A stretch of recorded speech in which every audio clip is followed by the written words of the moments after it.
is 10 times bigger as far as being a threat. And this is exactly the source of our mistake. Our eyes were always fixed on the north because we know how big of a threat it is, and this is probably why we kind of neglected the south. But make no mistake, Hezbollah has 250,000 rockets aimed at Israel, of which many of them are precision-guided weapons, so they will hit the target. And there's many other hundreds of thousands of zombies on the rest of the borders ready to just run and explode anytime they get orders to do so. So bottom line is, Israel and the Israelis, none of us is going to go back to our life until these two threats are dealt with. And therefore, I would suggest tonight that the war hasn't really started. What we see now is the preparation for a big one, because once Israel enters into Gaza and Hezbollah will start shooting rockets and the Iranian proxies will start attacking from Yemen and from Iraq and from Syria, things will look way different than they are right now. So we're still bracing for a much bigger thing than what we've seen so far. Yeah, Amir, it is obvious, too, that the international community understands what you just said a moment ago because of the rhetoric and of what's being said and spoken, what's being printed, the posture of nations. We see what's going on with North Korea and China at a time like this. Russia, the involvement in its relation, it has a arms or a mutual defense agreement with Iran. And so Iran is emboldened because they know that Russia's got its back. And so in light of that, I say we, not you, the United States has sailed into the region, and rather abruptly in my opinion, but I have my view on this. But correct me if I'm wrong on this, but if I remember correctly, Israel was actually not encouraging or asking for U.S. involvement into this. Israel did not ask for the Marines. They didn't ask for the SEALs.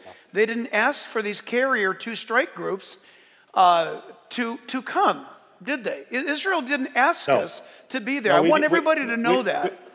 We did not ask for that. What we did ask is bunker buster bombs, JDAMs, and for more Iron Dome munitions and stuff like that. We did ask for help in that area, but we were actually quite surprised that the White House informed us that actually carriers are on their way. But the talk right now is that America is in the Middle East to actually not guard Israel, but to guard the U.S. soldiers that are here in Iraq and Syria, because again, what they say is that they fear that once we engage into war with the Hezbollah and the rest of the Iranian proxies, America will become the target for those proxies. And so this is why, by the way, we're not yet engaged in a ground maneuver into Gaza, because the U.S. has asked us to hold on with it until all of your missile defense systems will arrive to protect your own troops. So no, we were surprised actually. We didn't ask for it, and it's here, and that's what we have. Well, you know, and I wanted you to say that, and I wanted to say it for not only this congregation, but for those watching and those that will watch it later, is that Israel is quite ready to take care of this on their own. It's to the advantage of the U.S. administration to protract this out. That's why you're seeing this dribble, not dribble a basketball, but dribble like out of your nose dribble. Delay with Biden speaking to Israel and to possibly Qatar regarding maybe Hamas letting out a few more. Listen, if they take this approach and they let out one more hostage and they wait a few days or weeks and let out another, you don't like to hear this, everybody, but this is not our first rodeo in this part of the world. But it just gives the opportunity of the enemy to rearm. That's what happens. That's what their dream is now, is for a ceasefire. Israel cannot do a ceasefire without paying the price. And they've already paid the price with the loss of over 1,400 people, not to mention the trauma and all that's going on with those within the nation. What I'm concerned about, Amir, is that the magnitude of our assets in the area. You said that it's there to protect U.S. Military assets, the Eisenhower, and of course the Gerald R. Ford. What concerns me about that is this is an overshow of strength, in my opinion. This is my opinion. I'm not a military strategist. I'm just saying that this was a very quick deployment, a rapid movement to bring in some of the biggest hardware that the United States possesses. Having said that, I'm just asking, how prepared are we after decades of wars that we've failed to win? Iraq, Afghanistan were incredible blunders that we lost. Sorry, people, it's true. And yet we get up and we go with all of our goods. And what concerns me is what has succeeded in recent times is non-conventional warfare tactics, such as terrorists using gliders, right? Or Caterpillar bulldozers to go through fences, right? Or capitalizing or commandeering a commercial airliner to fly it into buildings. This is outside the scope of general operating procedures of a military. Why? Because they don't have rules. But it's interesting to me that the world is saying Israel's got to play by the rules, but Hamas does not have to play by the rules, nor does Hezbollah. And let's be honest, according to our own government, even Iran does not have to play by the rules. Everything that is being pointed at Israel tonight, you paid for. I paid for, because generously Barack Obama shipped billions of dollars in aircraft to Iran without congressional knowledge, which is a felony. In fact, it's an act of treason. And yet yet you didn't hear anything about that. We continue to fund Iran, and we are still, and may we always fund Israel. What are we doing as a country? My concern for Israel is that they are somehow held up. But then I need to remember that God is on his throne. He knows exactly what he's doing. But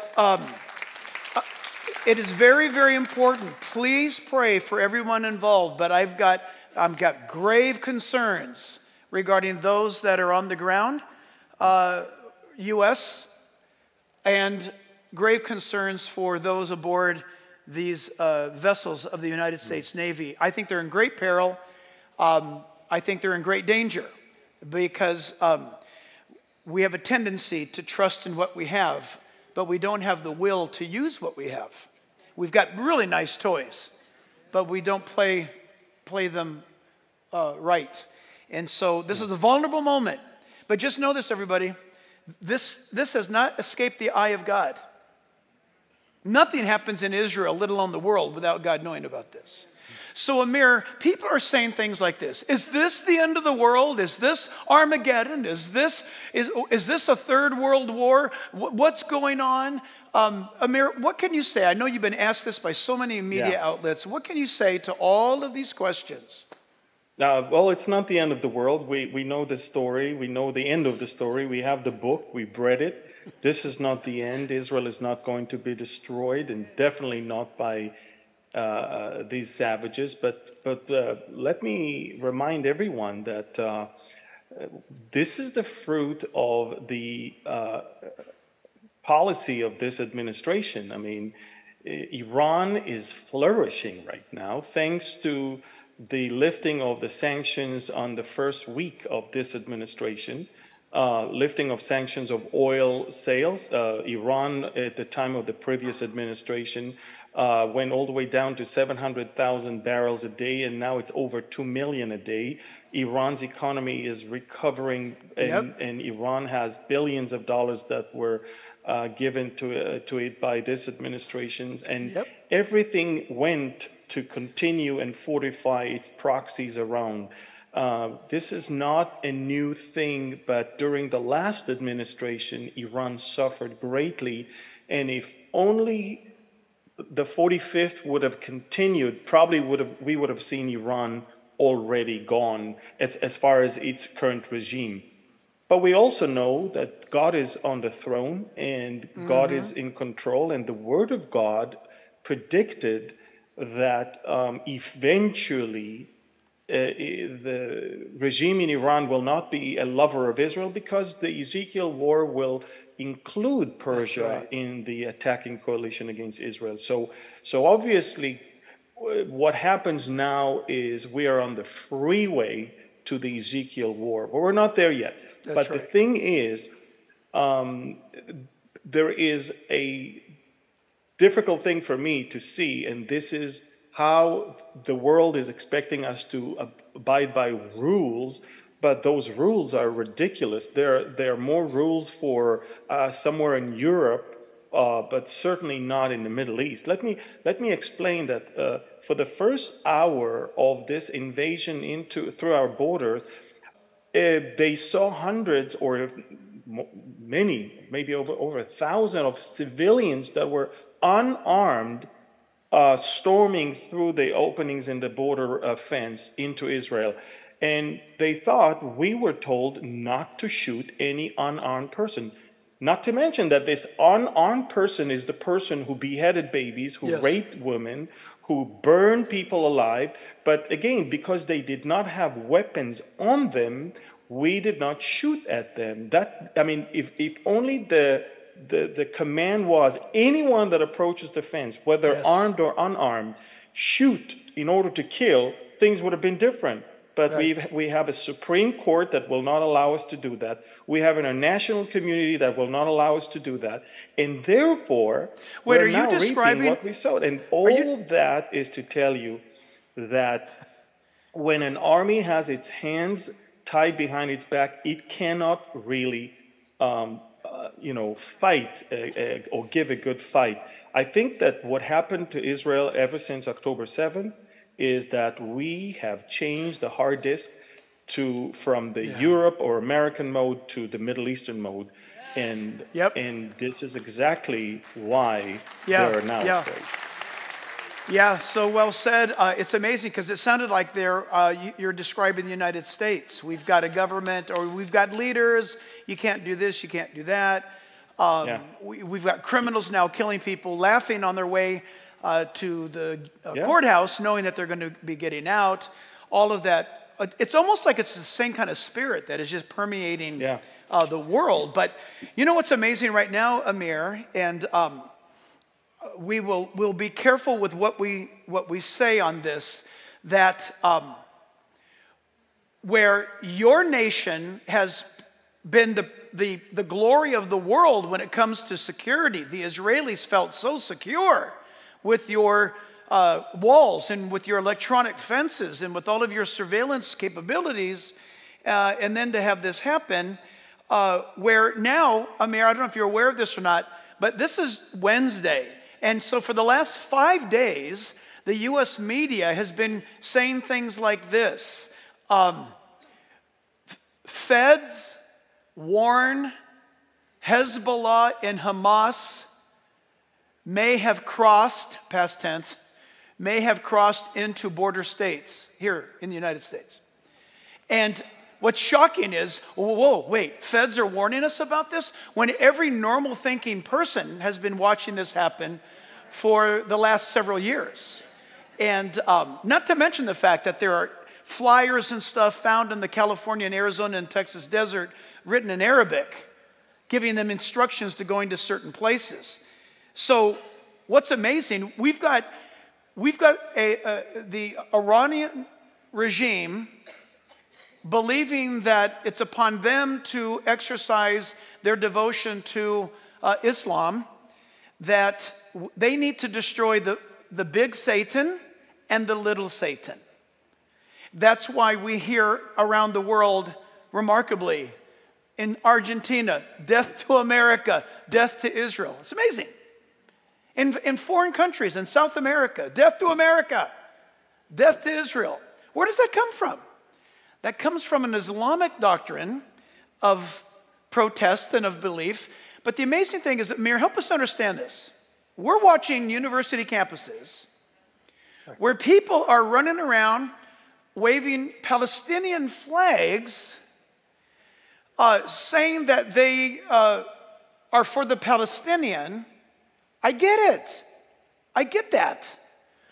But in the same breath, they're condemning Israel and leaving Hamas out of the equation completely.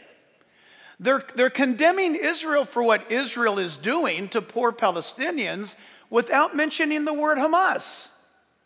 So, Amir, can you speak to us from the Middle East right now, live, where you're at? Help the Western world understand what is this, what's happening, the Palestine issue, the Hamas issue, and we're just talking about the South right now. Yeah, you know, first of all, let me make it very clear. America is not less under attack than Israel. It's just that you haven't felt it yet. We have. But America has been infiltrated by thousands of these terrorists, and they don't have in mind any territorial dispute. It's not about territory. Right.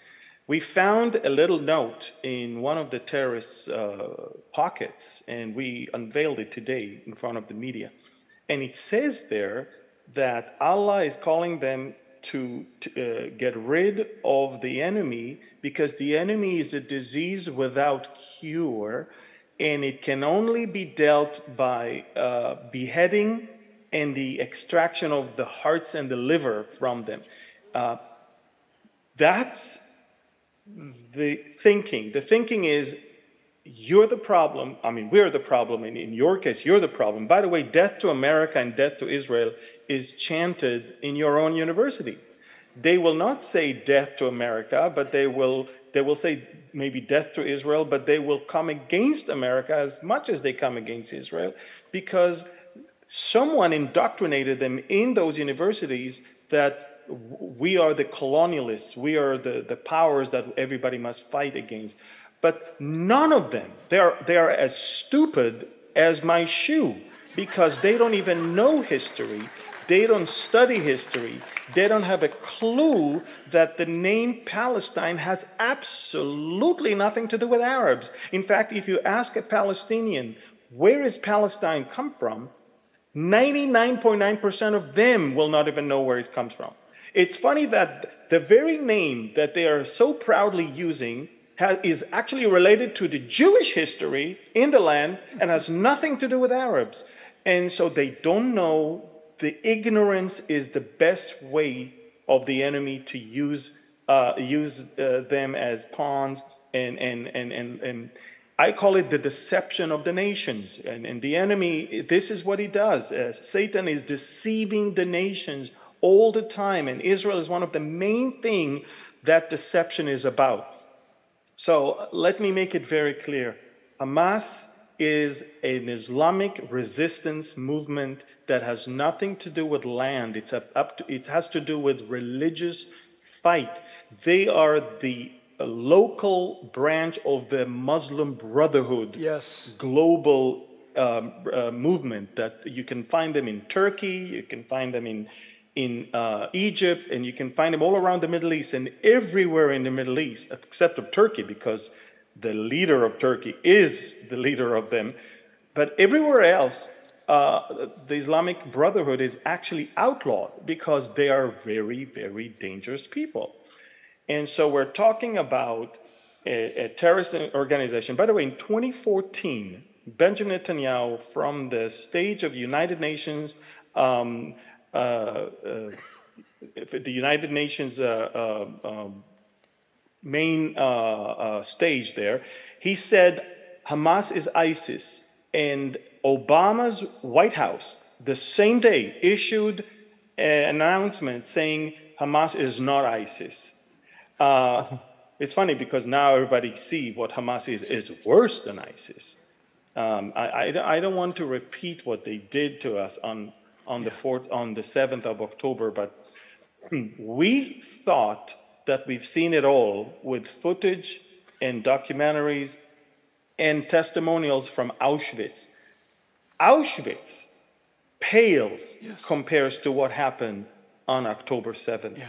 A genocide took place on October 7th, and therefore we have, under the Geneva Convention, under international law, we have the duty, not just the right, the duty to eradicate them. Now, we must understand that there has never been a Palestinian state in the history of planet Earth. Wait, These say are a that again. collection of Arabs Amir, that moved. Say it again slowly. People need to know this. So nice and slow. Never in the history of planet Earth there was a nation of Palestinians and a country of the Palestinians. Never. Never.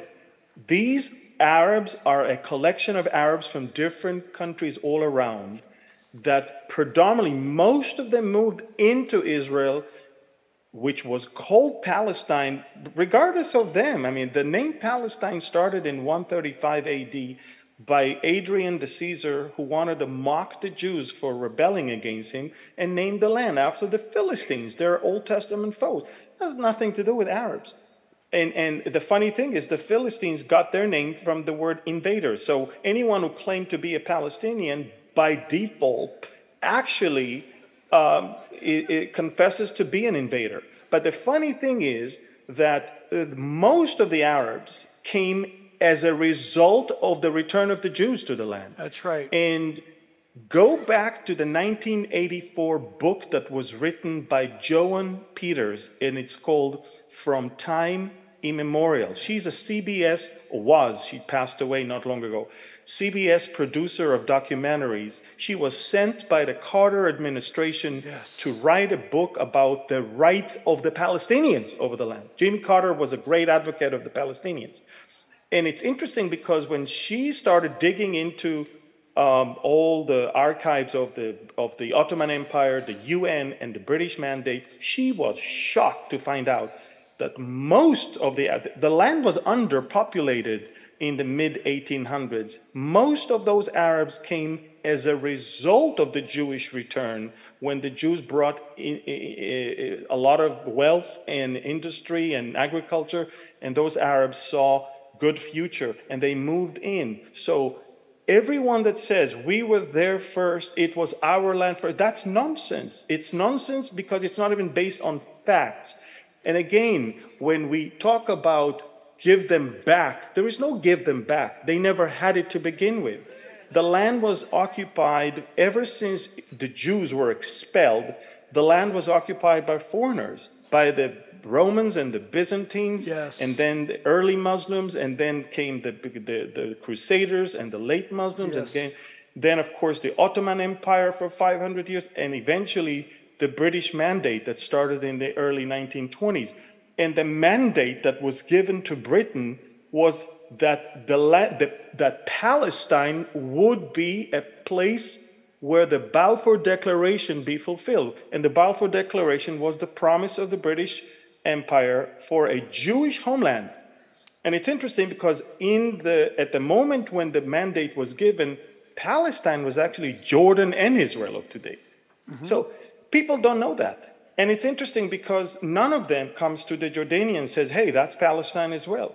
It's funny because Jordan controlled the West Bank until 1967, and no one asked them for a state for the Palestinians. Egypt controlled Gaza until 1967, and no one asked them for a Palestinian state.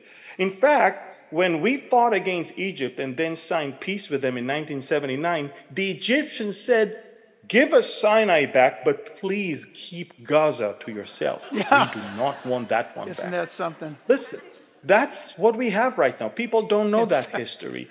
And we have to admit that lies and deceptions are all over, all around. And we have to fight it, and fighting it by knowledge and by education. And the Bible is, I think, the best source of education, because if you go to the book of Nehemiah, to chapter 2, you see that one of those who mocked Nehemiah for returning back to Jerusalem was Geshem the Arab. And Nehemiah himself said, you will never understand why I'm back in the land and why I'm back in Jerusalem, because you have no heritage, you have no memorial, you have nothing in Jerusalem. You don't know Jerusalem. It means nothing to you, because that's not yours. Yeah. So you will never understand why I have to go all the way back here and rebuild the city and rebuild the walls and rebuild the temple.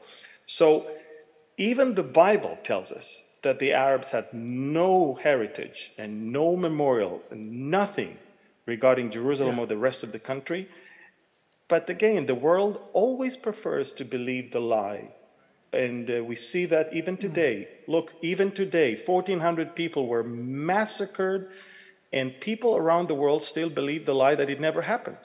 I mean, I have a recording of a phone call of one of those murderers who called his mom from a woman's cell phone, a woman he just killed, her and her husband. And he was proudly saying, Mom, I just killed 10 Jews. I still have their blood on my hands. In fact, I'm calling you from the phone of that woman. I just killed her and her husband. You should be proud of your son.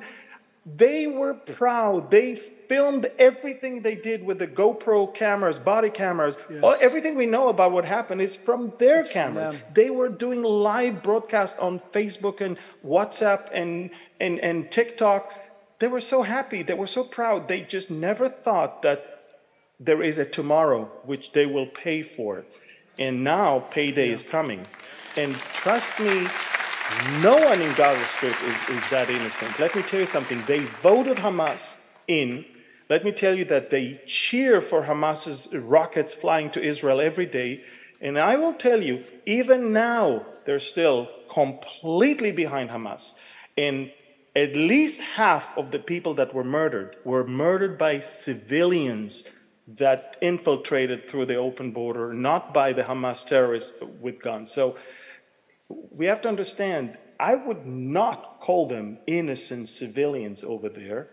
And as far as I'm concerned, anyone, look, the Bible tells us, people ask me, why are you so, militaristic or so militant when it comes to, you're a believer, you should love your enemy. Look, Romans 13 tells us that the government has the duty to use its sword against the evildoers.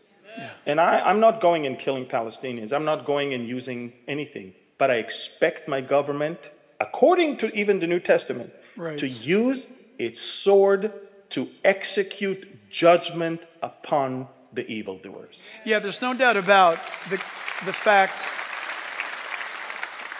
there's ultimate judgment coming at the hand of God and his righteousness. And then there is what I would just consider as what Amir is speaking of, the precursor to God's judgment, and that is temporary judgments. God issues temporary judgments through authorities. That's part of God's government revealed in Scripture, both Old and New Testament. Amir mentioned the word, two words. He mentioned the word deception and he mentioned the word lies. And I want all of you guys to see this. Guys, we're going to go to slide number 4. I want you to see a lie that your university student believes. And I want to unpack this for you quickly and then give Amir the opportunity to speak to this. Now, this is how the world, listen carefully, this is how the world views this current issue today. Notice the top, Palestinian loss of land, 1947 to present. That's what your kids are learning in school. That's what the UN sees. This is what many in the United States government sees. This is what many in the West see in other parts of the world. This is how they recognize it. You have friends, neighbors, family, co-workers. This is their view. On the left side, this is their view. Now watch this. On the left side, Amir said it, I hope you caught it. None of that was, quote, green until 135 AD by the Emperor Hadrian, Roman Emperor. Stop right there. From the creation of time itself, all the way through, God had called this land the Promised Land.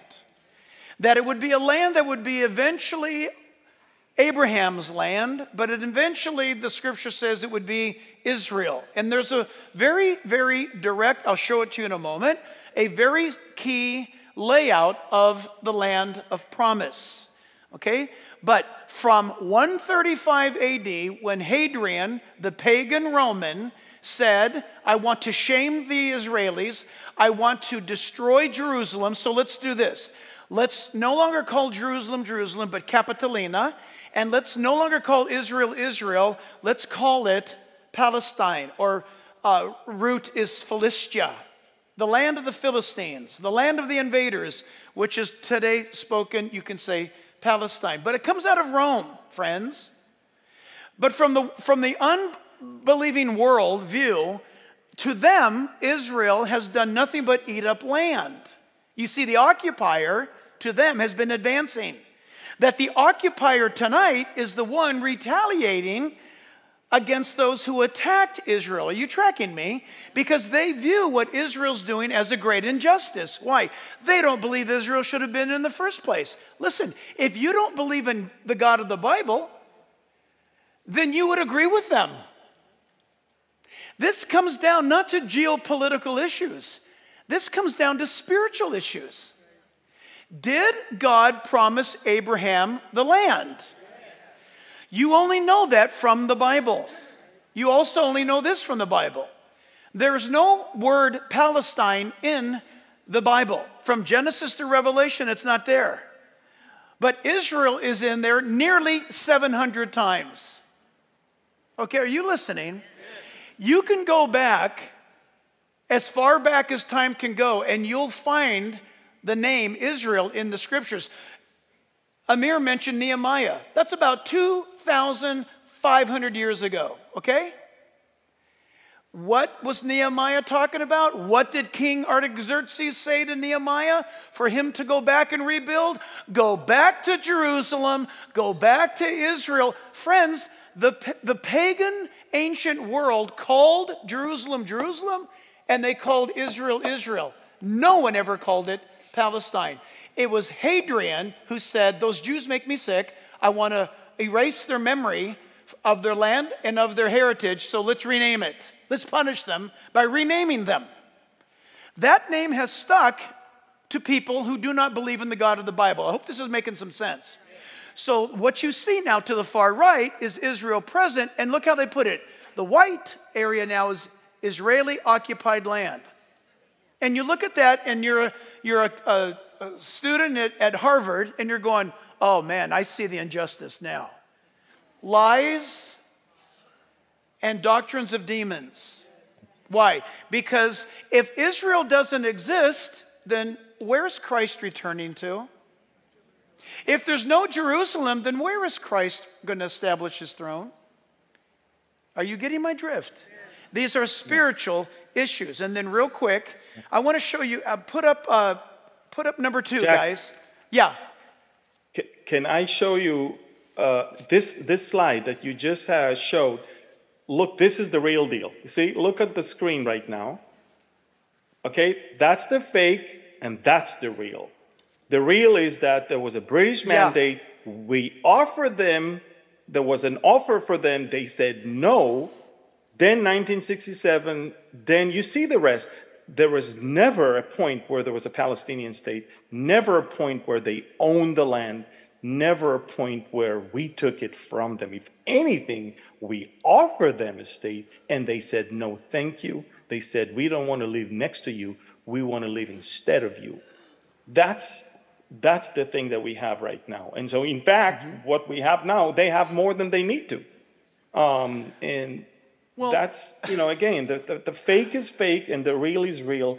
It's always, you always teach history from where it's convenient to you. And for them, it's convenient only from 1948. They don't want to talk about what happened before. They don't want to talk about the fact that actually they never had anything. And just a short reminder, we often now, since October 7th, call them Nazi Hamas. The leader of the Palestinians met with Adolf Hitler and had a pact with Hitler that once they destroy the Jewish people, the Palestinians will get the land, and Hitler promised them that it will happen. So they collaborated with Hitler then, and they are now mimicking the Nazi actions even today. Yep, absolutely. You guys, real quick, slide number 2. Slide number 2. This is the land. When God spoke to Abraham and told Abraham the parameters of the land, this is what it's going to be when Jesus comes back. Take a picture of that. When Christ returns and sits upon his throne, the kingdom will be established and the promised land of Israel will be fulfilled. It was really, it was its largest under Solomon, but it was never fully realized. Friends, listen, the God of the Bible is either true or false. He's either honest or he's not. When he says, this is the parameters, this is the land that is promised, those parameters will be accomplished when Christ Jesus returns. You can bet your eternal life on that. And so just remember that. The next slide is number 3, which shows it in just more modern type colors. Take a look at that. Israel's not going to go away. Now, granted, Israel does have a tribulation period that's coming that is going to be horrific, and the Jews will suffer during the tribulation period like they've never suffered before. That's hard to believe, but that's what the Bible says. But when Christ returns, this is going to be God's kingdom. Christ sits on the throne in the millennial age, the 1,000-year reign of Christ. It very much resembles slide number 1. If you look at the tribes of Israel from the book of Joshua, chapters 13 to 19, you can kind of see, a little bit more, even though you see Simeon goes way down into the south. I just want you to visually see that. But just know this, that what you're seeing on the news today, people are screaming and yelling and tipping and burning cars and beating people up. And who knows what right now, maybe even worse things, because of the Palestinian issue, they're saying. Wait, is it the Palestinian issue you're concerned about? Or is it that Hamas is getting their teeth kicked in? What's causing you to become violent? Why are you doing this in Philadelphia? I don't know if you saw the riots in Philadelphia the other day.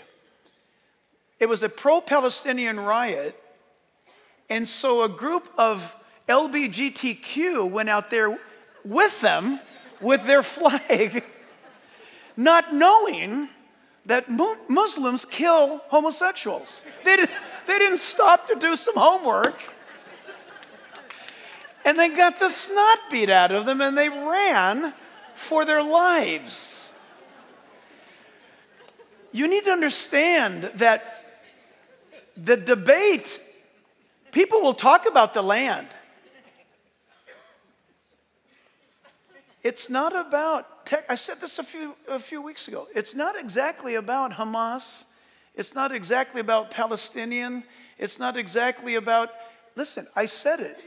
It's about the belief in one of two gods that you hold to. That's what it's come down to. And the battlefield is the land of Israel. But I just want to leave this with you. For some of you who may be watching and you're struggling with this information, just pick up a Bible.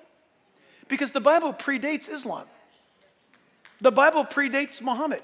The Bible predates the Philistines. The Bible is your chief history book. Pick it up. Hey, Amir, will you comment on this for a moment? I just got this. Erdogan in Turkey says that Hamas is not a terrorist group,